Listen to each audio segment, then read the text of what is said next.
Assalamualaikum warahmatullahi wabarakatuh. Kembali lagi di channel Berita Mistis.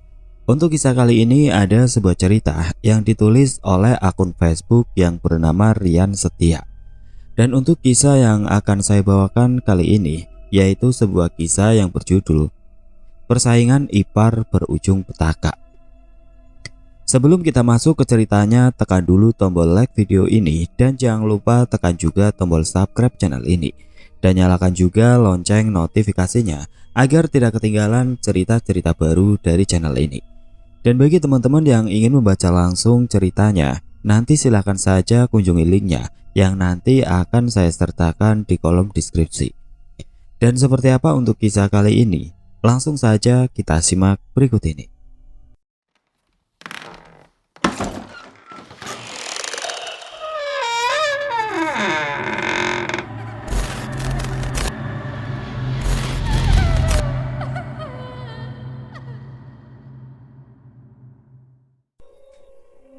Cerita ini diambil dari kisah nyata dan sedikit dibumbui micin biar gurih.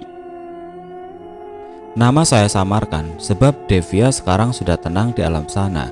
Dia meninggal karena penyakit yang aneh. Masakan mama enak ya Oma, ucap anak pertamaku kepada neneknya. Namanya Tiara. Dia anak perempuan yang cantik dan pintar. Walaupun sebenarnya dia bukan anak kandungku.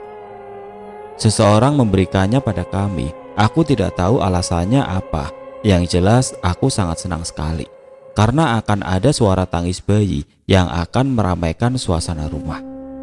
Lagi pula aku dan suami sudah sangat menginginkan kehadiran anak di rumah ini. Saat itu usia pernikahanku sudah memasuki 5 tahun, tapi belum ada tanda-tanda akan hadir malaikat kecil di pernikahan kami. Maka dari itu kami tidak berpikir panjang lagi saat ada seseorang memberikannya pada kami. Kehadiran Tiara membawa warna tersendiri di keluarga kami. Sekarang dia berumur 7 tahun dan sudah masuk SD. Tiara bagiku sebuah keberuntungan. Aku sangat menyayanginya, walaupun kini aku sudah mempunyai anak yang aku beri nama Fatan berumur 3 tahun. Dan yang satu lagi Alif berumur 5 bulan. Iya dong, masakan mama kamu is the best pokoknya, rasanya mantul, ucap ibu mertuaku. Dia mertua yang baik, dia sangat menyayangiku dan begitu juga aku. Aku sangat menyayanginya. Iya dong bu, istriku ini bukan cuma cantik, dia juga pintar masak, puji suamiku. Dia memang selalu memujiku dan aku sangat mencintainya. Aku Devia. Aku berasal dari keluarga berada dan menikah dengan seorang guru honorer yang bernama Hendra. Dia lelaki yang sangat aku cintai. Penghasilannya yang minim tidak menjadi halanganku untuk menerima lamarannya saat itu. Keluargaku pun tidak mempermasalahkan itu. Bagi orang tuaku, yang penting aku bahagia karena aku adalah anak satu-satunya mereka. Mas Hendra anak dari keluarga sederhana. Dia tinggal bersama ibunya, sedangkan ayahnya sudah meninggal saat dia masih kecil. Mas Hendra mempunyai seorang kakak yang bernama Andi. Dia sudah beristri bernama Sinta dan mempunyai 2 anak. Yang pertama Dina dan yang kedua Dion. Mereka tinggal bersebelahan dengan rumah ibu mertuaku. Akan tetapi entah kenapa ibu tidak menyukai Mbak Sinta. Beruntung kamu Hen, punya istri seperti Devia. Sudah pintar, cantik pula, tidak seperti kakakmu itu. Ganteng-ganteng kok dapat istrinya kayak begitu. Udah jelek, pendek, miskin lagi. Ibu jadi heran, kok bisa ya kakakmu itu bertahan sampai sekarang? Namanya juga jodoh bu, ucap suamiku sambil tersenyum. Dek, mas berangkat dulu ya, sekalian mau antar Tiara ke sekolah. Suara Mas Hendra membuyarkan lamunanku. Oh iya mas, hati-hati di jalan. Dan kamu Tiara, anak mama paling cantik. Nanti di sekolah jangan nakal ya, ucapku sambil mencubit pipi cabi putri kecilku itu seraya menghampiri suamiku, mencium takjim punggung tangannya. Kuantar Mas Hendra sampai depan rumah seraya menggendong Alif. Aku lihat Mbak Sinta sedang duduk di luar.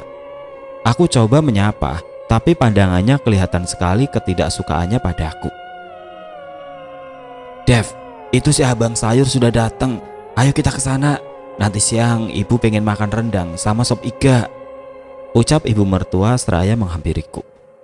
Iya bu, bentar, Devia ke kamar dulu ngambil uangnya. Aku masuk ke kamar. Kulihat selembar uang di atas nakas senilai Rp20.000, jatah uang belanja dari Mas Hendra.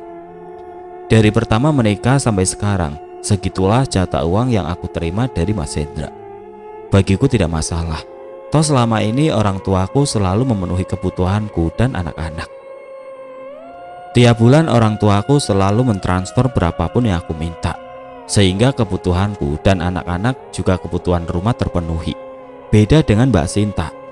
Dia hanya mengandalkan uang dari suaminya, dan mungkin itu yang membuat ibu mertuaku lebih menyayangiku daripada Mbak Sinta. Kulangkahkan kakiku keluar menuju tukang sayur gerobak yang sudah mulai dikerumuni ibu-ibu komplek. Aku lihat ibu mertuaku sedang asik memilih sayuran seraya menggandeng Fatan. Mbak Sinta juga kulihat masih asik duduk bersantai di depan rumahnya. Aku menyapanya dengan senyum, tapi masih tetap sama, tanggapannya padaku begitu sinis. Terdengar ibu mertuaku asik mengobrol sambil memilah-milah sayuran yang mau dibeli. Enak ya, Bu Rina, makanya tiap hari mewah terus. Kalau nggak daging sapi, pasti ayam. Apa nggak bosan bu? Ucap si abang sayur kepada ibu mertuaku. Enggak dong pak, kalau daging mah nggak ada bosennya. Apalagi kalau yang masaknya menantu saya ini. Alhamdulillah banget, saya punya menantu kayak Devia ini. Selain cantik dan baik, menantu saya ini royal, nggak seperti menantu saya yang satunya. Udah mah nggak cantik, pelit lagi. Jangankan ngasih mertua, buat diri sendiri aja pelit. Makanya suaminya setiap hari cuma dikasih makan tempe. Saya juga heran, kenapa anak saya betah banget dengan istri model begitu. Ucap ibu mertuaku seraya matanya melirik ke arah Mbak Sinta. Aku lihat Mbak Sinta mukanya begitu pias dan mata yang berembun seakan menahan rasa sesak di hatinya. Dia bangkit dan berdiri melangkah masuk dalam rumah. Aku segera memberikan 3 lembar uang ratusan kepada ibu mertuaku untuk belanja dan segera menghampiri Mbak Sinta. Aku tahu dia begitu sakit atas ucapan ibu mertuaku. Mbak, tolong maafin ibu, mungkin ibu gak ada maksud buat bicara begitu. Kulihat bahu Mbak Sinta terguncang. Dia tergugu menahan tangis. Dia menatapku tajam dan mulai mendekatiku. Untuk apa kau kesini Devia? Kau ingin jadi pahlawan? Atau kau ingin menertawakanku? Apa kau belum puas melihatku dihina oleh ibu mertua kita? Teriak Mbak Sinta. Tolong mbak, aku gak mungkin seperti itu mbak. Pergi kau dari sini Devia, aku tidak butuh simpatimu. Kau lihat saja nanti Devia, sekarang aku yang terhina. Cepat atau lambat, kau yang akan berada di posisiku saat ini. Kau akan merasakan apa yang aku rasakan saat ini. Malah kau yang akan lebih menderita. Ingat itu baik-baik Devia. Ingat perkataanku ini. Mengapa Mbak Sinta bicara seperti itu? Aku ceritakan semua yang terjadi pada suamiku. Ucapan Mbak Sinta mengganggu pikiranku. Sudahlah Dev, kamu gak usah pikirin ucapan Mbak Sinta. Lagian ibu gak mungkin bersikap begitu kalau menantunya gak salah. Tapi mas, bagaimana kalau aku berada di posisi Mbak Sinta? Apa kau akan membela aku? Atau kau akan membela ibu? Kenapa kamu bertanya seperti itu? Sayang, surga istri ada pada suami dan surga suami ada pada ibunya. Kuharap kau paham itu. Seharusnya seorang istri mendukung suaminya supaya tetap patuh pada ibunya, bukan seperti Sinta yang malah ingin menjauhkan Bang Andi dari ibu. Tapi mas, sudahlah, jangan dibahas lagi. Aku sudah ngantuk. Ayo tidur, jangan mikir macam-macam. Lagi, kuhembuskan nafas kasar. Aku kecewa dengan jawaban Mas Hendra. Mata pun sulit sekali terpejam. Kuambil gawai yang berada di atas nakas. Kubuka aplikasi berlogo biru, berharap dengan memainkan gawai, kantuku pun datang. Tapi malah sebaliknya. Tiba-tiba bulu kuduku meremang. Aku lihat sekelebatan bayangan hitam. Mencoba berpikir positif, mungkin itu halusinasiku saja. Tap, tap, tap, tap. Kulihat jam di gawaiku, rupanya sudah jam 1 dini hari. Suara kaki siapa itu? Apa mungkin ibu? Aku memberanikan diri keluar kamar. Kulihat sekeliling ruangan rumah, tiada aku temukan ibu di sana. Akhirnya aku kembali ke kamar. Baru saja mata ini terpejam, terdengar lagi suara. Tapi kali ini bukan suara langkah kaki. Trak, trak, trak. Shh, shh, shh. Suara seperti desisan ular. Tapi suara itu kencang sekali. Apa ibu mendengarnya? Apakah cuma aku yang mendengarnya? Suara itu berasal dari loteng rumah. Aku takut itu beneran ular. Kubangunkan Mas Hendra, tapi dia nggak bergeming sama sekali. Trak, trak, trak. Shh, shh, shh. Suara itu tidak berhenti-berhenti sampai akhirnya terdengar suara azan subuh berkumandang. Barulah suara itu menghilang. Tidak terasa rupanya malam ini aku benar-benar tidak bisa tidur. Sayang, Mas berangkat dulu ya. Devia, ada apa denganmu sayang?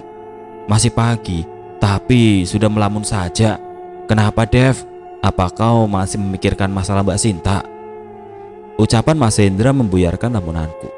Masalah suara semalam mengganggu pikiranku. Aku takut di atas loteng benar-benar ada ular. Bukan itu Mas, tapi tadi malam aku...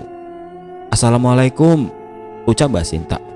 Belum sempat aku berbicara, aku dikagetkan dengan kedatangan Mbak Sinta ke rumah.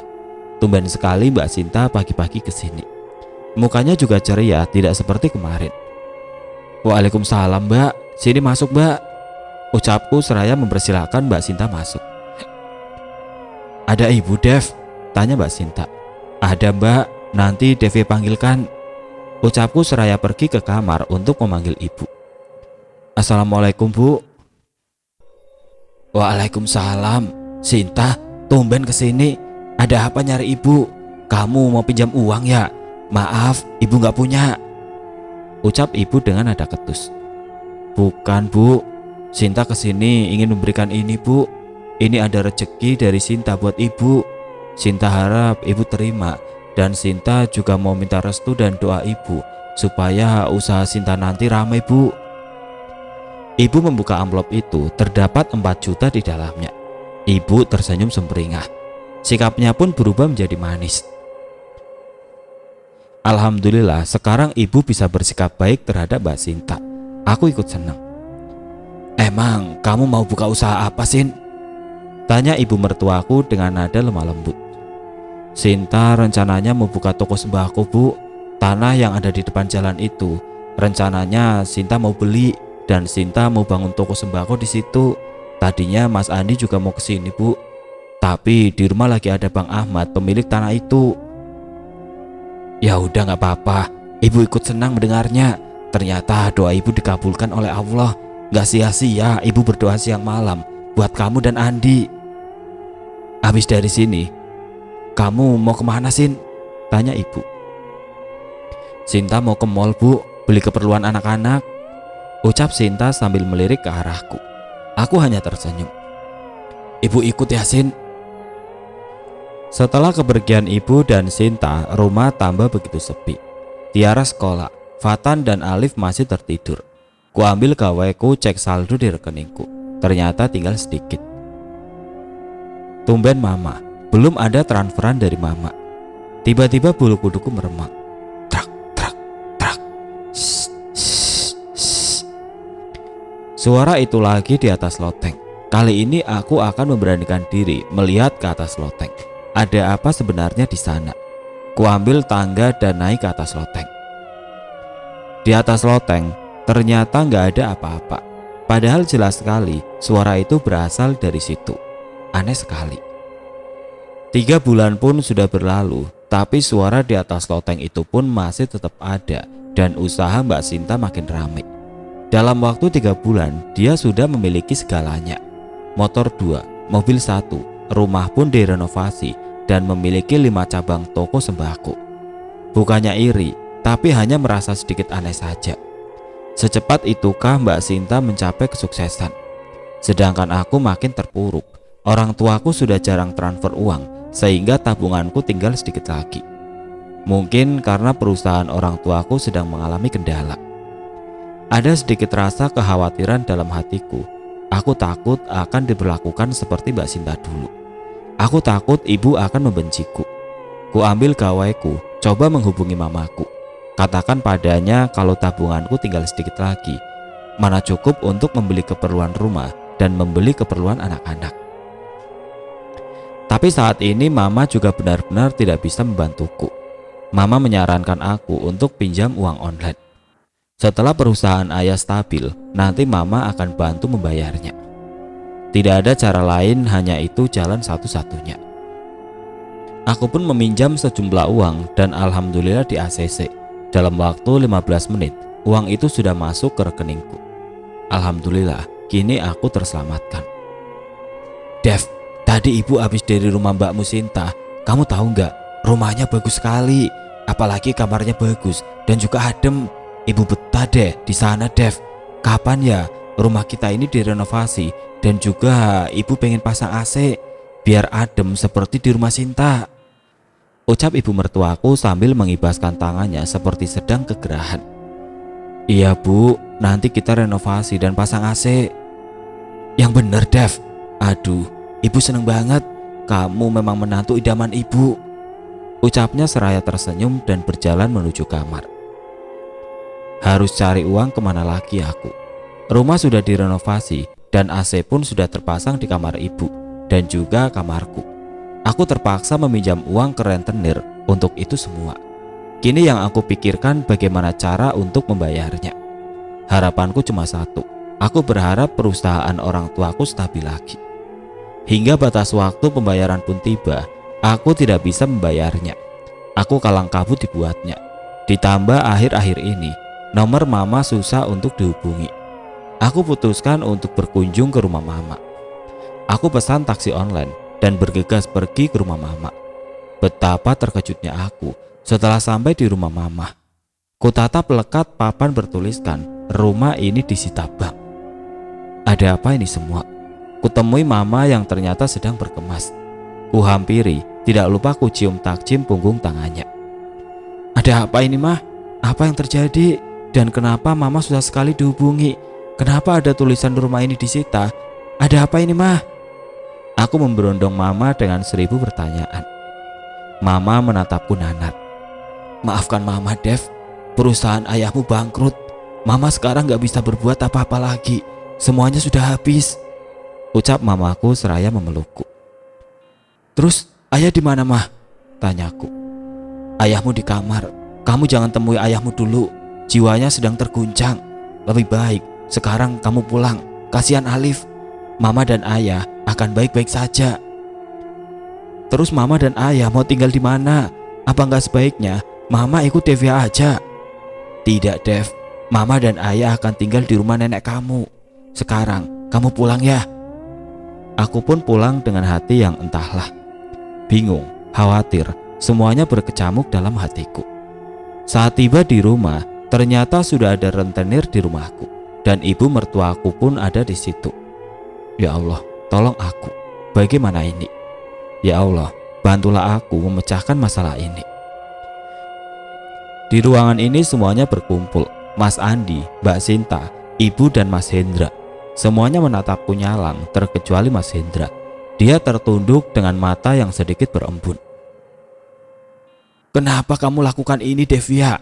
Apa yang kamu lakukan sungguh membuat keluarga ibu malu. Kenapa kamu sampai berhutang segitu banyaknya?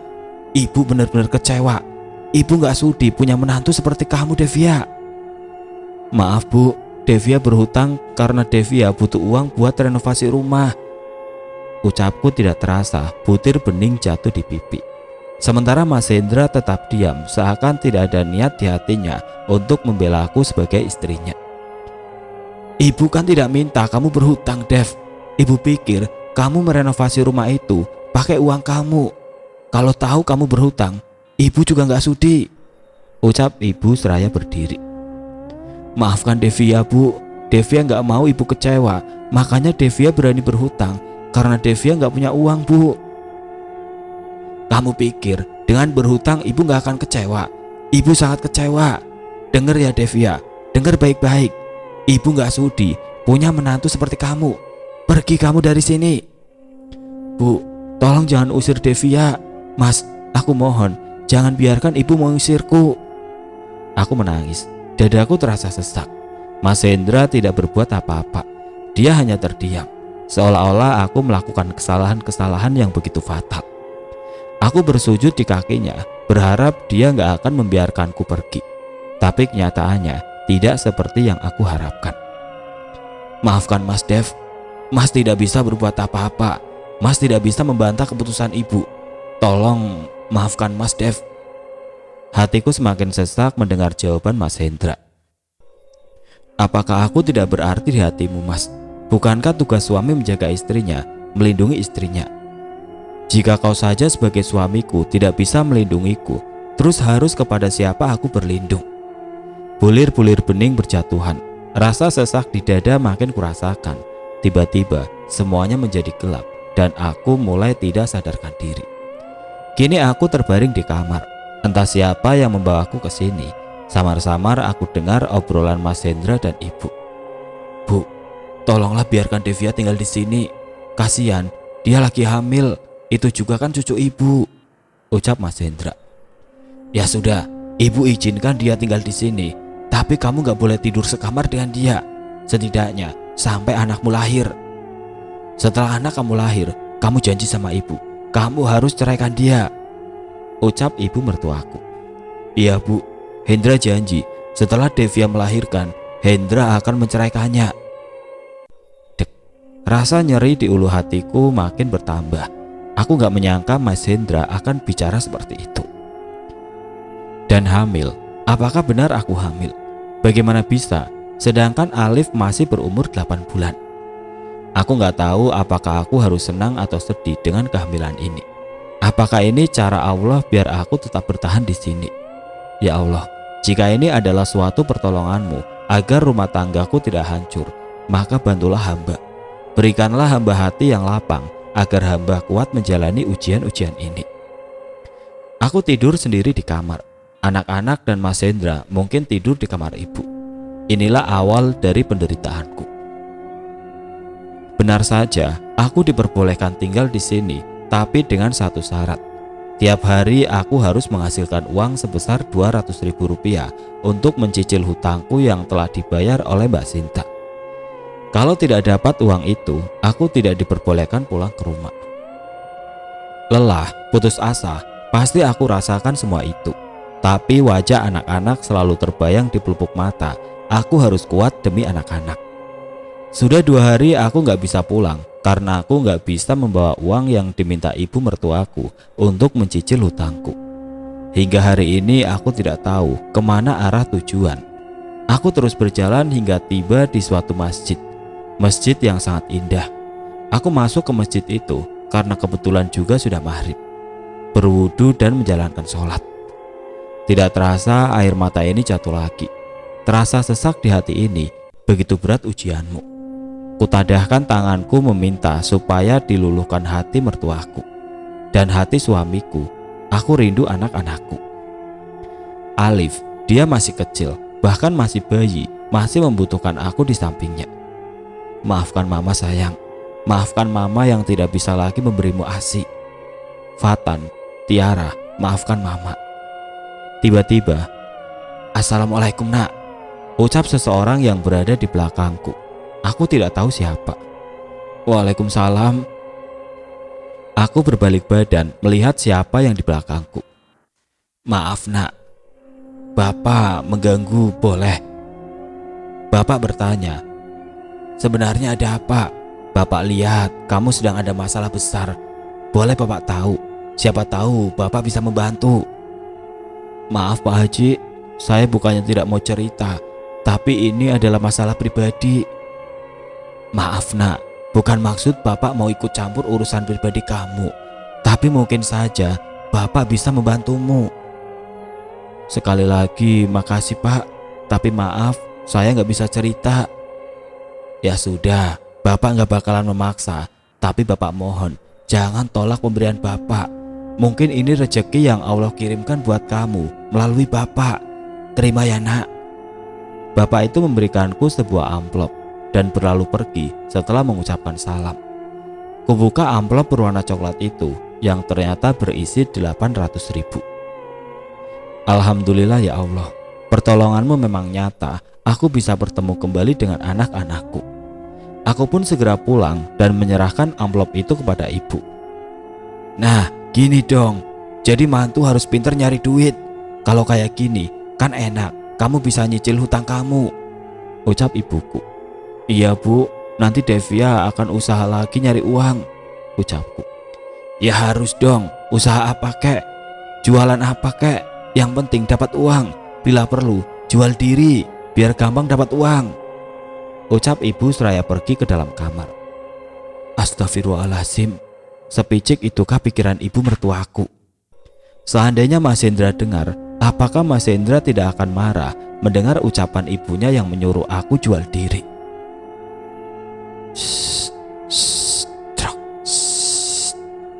Bulu kuduku meremang. Sudah 3 bulan lebih suara itu masih ada. Entah suara apa, yang jelas suara itu berasal dari loteng. Badanku tiba-tiba menggigil, kepala pusing, panas, sesak. Ya Allah, ada apa lagi ini? Jangan biarkan aku sakit. Badanku panas seperti terbakar, sehingga Alif yang sedang berada di gendonganku hampir terjatuh. Devia, sudah ibu bilang jangan dekati Alif, apalagi menggendongnya. Hampir saja Alif jatuh kan? Kamu itu tidak becus jadi ibu, bentak ibu seraya mengambil Alif dari gendonganku. Ada apa sih ribut-ribut? Ucap Mas Hendra seraya keluar dari kamar ibunya. Ya, semenjak kejadian itu, Mas Hendra selalu di kamar ibunya. Keluar pun cuma seperlunya saja. Mungkin ibu yang menyuruhnya. Tuh, istri kamu hampir saja mencelakai Alif.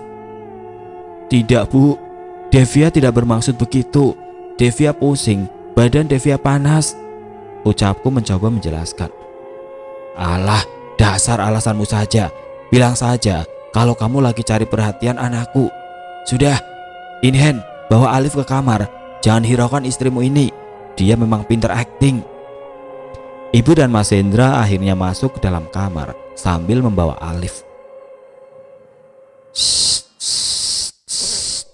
Suara itu lagi. Kenapa suara itu selalu muncul di saat aku sendiri? Hari ini aku bertekad untuk pergi ke rumah mama. Aku akan ceritakan semua yang aku alami. Aku gak kuat lagi ya Allah. Biarlah anak-anak sementara di sini. Aku akan minta pendapat mama tentang semua ini. Aku yakin mama akan membantuku, dan seandainya jika nanti aku bercerai dengan Mas Hendra, aku akan mengurus hak asuh anak-anakku. Ku pesan taksi online. Aku bergegas ke rumah mama. Akhirnya aku sampai di depan rumah sederhana milik almarhum nenek yang sekarang ditempati oleh orang tuaku. Aku berjalan melangkah menuju pintu rumah. Baru saja hendak mengucap salam, tiba-tiba muncul seorang lelaki membawa parang. Dia adalah ayahku. Ayah, bikin kaget Devia aja.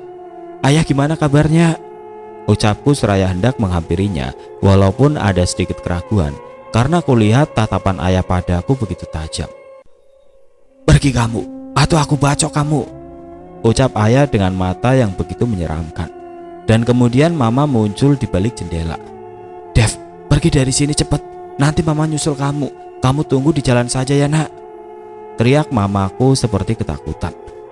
Ini ada apa mah? Aku yang bingung tidak tahu harus bagaimana, sedangkan ayah makin mendekat menghampiriku. Buruan Dev, pergi Dev, nanti kamu celaka, teriak mama. Aku pun langsung berlari pergi dan meninggalkan ayah. Ayah sempat mengejarku sambil berteriak-teriak. Awas kau berani kesini lagi, ku bacok kau. Aku tidak tahu kenapa ayah seperti itu. Kutunggu mama di perempatan jalan. Tidak lama mama pun datang. Mama menjelaskan semua yang terjadi. Ternyata setelah usaha ayah bangkrut, ayah jadi stres. Jiwanya tergoncang hingga tidak dapat mengenali siapapun terkecuali mama. Kalau ada orang ke rumah, maka orang itu langsung dikejar oleh ayah pakai golok. Ya Allah, ternyata mama juga sedang ada masalah. Bagaimana aku bisa cerita ke mama? Aku gak mau menambah beban pikiran mama. Kamu kenapa Dev? Apa kamu ada masalah? Ada sedikit simpanan emas. Kamu boleh menjualnya. Nanti mama ambilkan ke rumah. Ucap mamaku membuyarkan lamunanku. Tidak mah, Devia nggak kenapa-napa. Devia cuma kangen sama mama dan ayah. Maafkan Devia mah. Devia nggak bisa ngelakuin apa-apa. Devia emang anak gak berguna. Orang tua susah saja, Devia nggak bisa bantu. Devia selama ini cuma nyusahin mama aja. Dan sekarang mama sedang begini, Devia juga nggak bisa berbuat apa-apa. Tidak terasa air mata ini jatuh keluar. Ya Allah, kenapa ujianmu seberat ini? Jangan bicara seperti itu, Dev. Kamu itu anak mama. Kamu gak nyusahin mama kok. Kamu jangan mikir macem-macem. Ucap mamaku seraya membelai rambut ini. Belaian yang begitu hangat, yang selama ini aku rindukan. Terus sekarang cara mama bertahan hidup gimana mah? Perusahaan bangkrut, ayah juga sakit. Gimana caranya mama bertahan hidup? Apa Devia cari kerja aja mah? Gak apa-apa jadi pembantu juga. Devia pengen bantu mama. Ucapku sambil menangis. Kenapa kamu bicara seperti itu? Kalau kamu kerja, siapa yang ngurus anak dan suamimu, Dev? Kamu tenang aja, mama masih punya simpanan. Insya Allah cukup buat mama. Lebih baik kamu sekarang pulang. Percaya sama mama. Mama dan ayah kamu akan baik-baik saja. Ya sudah mah, Devia pamit. Assalamualaikum. Waalaikumsalam, Dev. Ini ada sedikit buat cucu mama. Mama memberikan aku uang. Aku sempat menolaknya, tapi mama memaksa, katanya ini buat cucunya. Mama memberikanku uang 500.000 buat anak-anak. Ada sedikit kelegaan hati. Akhirnya aku bisa pulang dengan membawa uang. Jujur aku merasa malas untuk pulang, tapi aku juga bingung harus pergi kemana. Mungkin bisa saja aku pergi ke kota dan mencari kerja di sana. Tapi gimana kalau mama tahu hal yang terjadi pada aku? Aku gak mau menambah pikiran mama. Cukup ayah saja yang tergoncang jiwanya. Akhirnya aku pun sampai rumah. Dari mana saja Nyonya Devia? Jam segini baru pulang. Buru ke dapur, ibu sudah lapar, masak. Ingat, masak nasinya jangan banyak-banyak. Cukup segelas saja. Gasnya juga jangan gede-gede, boros gas. Ucap ibu dengan nada ketus. Aku cuma bengong. Masak 1 gelas apakah cukup? Kenapa bengong? Tanya ibu. Bu, apa 1 gelas cukup buat makan keluarga kita? Tanya aku walaupun sedikit ragu. Mau cukup mau enggak, ibu gak peduli. Ibu cuma menyediakan beras 1 gelas buat kita. Ingat Devia, ini kan gara-gara kamu juga. Utangmu itu masih banyak. Kalau kamu mau masak banyak, jual diri saja biar utangmu cepat lunas. Ucap ibu seraya pergi ke kamarnya. Untung aku punya uang yang dari mama tadi. Aku bisa belanja beras dan lauk pauk untuk makan nanti. Selesai masak, aku pergi ke kamar untuk mandi. Setelah mandi, aku temui anak-anak. Tiara sedang asik belajar dan Fatan sedang menonton TV. Sedangkan Alif mungkin di kamar ibu, karena sekarang Alif sudah tidak bergantung padaku. Ibu memberinya susu formula. Aku pun kembali ke kamar. Tiba-tiba,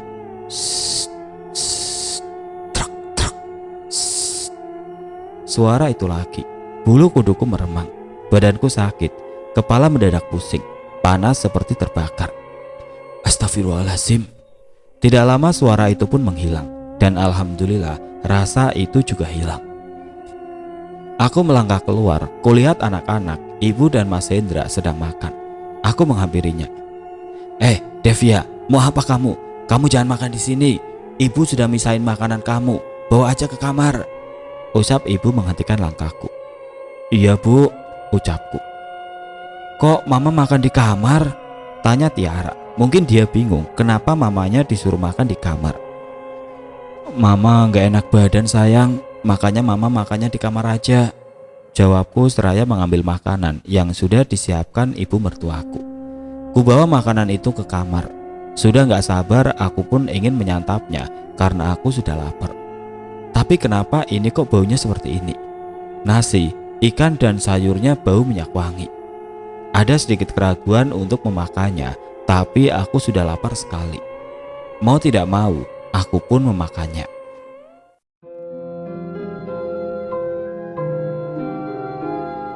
Oke teman-teman, sampai di sini dulu ceritanya. Nantikan kelanjutan kisah ini di video berikutnya. Agar tidak ketinggalan, klik tombol subscribe channel ini dan nyalakan lonceng notifikasinya. Wassalamualaikum warahmatullahi wabarakatuh.